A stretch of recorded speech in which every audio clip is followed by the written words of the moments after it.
ஜனங்க யாரும் அவனை பார்க்கலன்னா கூட அவன் பேர் எல்லாருக்கும் தெரியும்.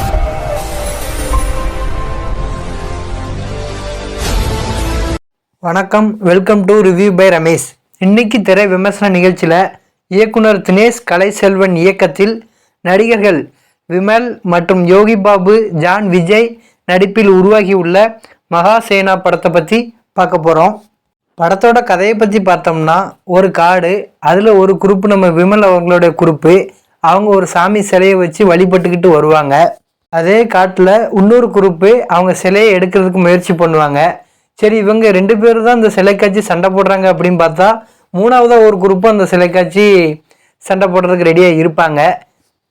கடைசியில் அந்த சிலை யாருக்கிட்ட இருக்கு அப்படிங்கிறதான் அந்த படத்தோட கதை. மறுபடியும் நம்ம குடோன்லயே வச்சிருக்கோம். கிளம்பு சார். இதுக்கு பருத்தி மூட்டை பேசாம குடோன்ல இருக்கலாமே. இருக்கலாம். இவங்களுக்கு கொடுக்குற சம்பளம். படத்துல பாசிட்டிவ் குறைவா இருக்கு, நெகட்டிவ் அதிகமா இருக்கு என்னுடைய பார்வைக்கு. ஃபர்ஸ்ட் பாசிட்டிவ் பத்தி பார்ப்போம். நடிச்ச எல்லா ஆக்டர்ஸும் ஒவ்வொரு கேரக்டரும் அற்புதமான நடிப்பை வெளிப்படுத்தியிருந்தாங்க. அது படத்துல பாசிட்டிவா இருந்துச்சு. யோகி பாபு சார் வர்ற சீன் எல்லாம் படத்துல ரசிக்கும்படி காமெடியா இருந்துச்சு.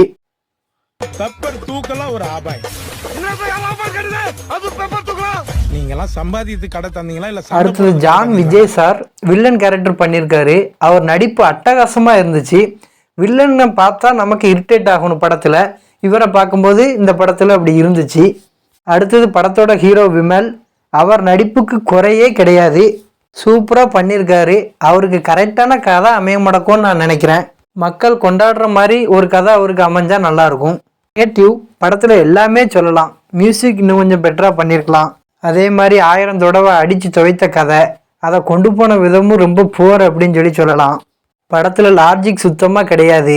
எமோஷ்னலா ட்ரை பண்ணியிருக்காங்க, அதுவும் செட் ஆகலை அப்படின்னு தான் சொல்லி ஆகணும். விமலுக்கு இன்னும் கொஞ்சம் ஸ்பேஸ் கொடுத்துருக்கலாம் படத்துல.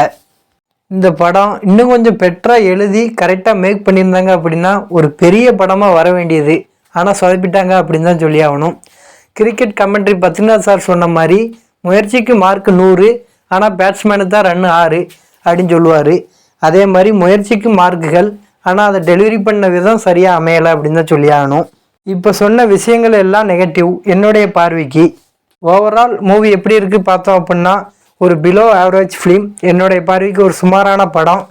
ரேட்டிங்ஸ் இந்த படத்துக்கு 10க்கு 4 மார்க், 4லேருந்து 2 மார்க்குக்கு மேலே 4 மார்க்குக்குள்ளே, இவ்வளோ தான் என்னுடைய பாயிண்ட் ஆஃப் வியூவில் கொடுக்க முடியுது. நீங்கள் படம் பார்த்துருந்தீங்கன்னா எவ்வளோ கொடுப்பீங்கன்னு கமெண்டில் சொல்லுங்கள். ஓகே, ரிவ்யூ பை ரமேஷ் சேனலை லைக் பண்ணுங்கள், ஷேர் பண்ணுங்கள், நிறைய குறைகளை கமெண்டில் சொல்லுங்கள்.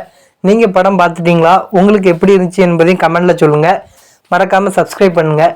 வேறு ஒரு திரை விமர்சன நிகழ்ச்சியில் உங்களை சந்திக்கிறேன். வணக்கம்.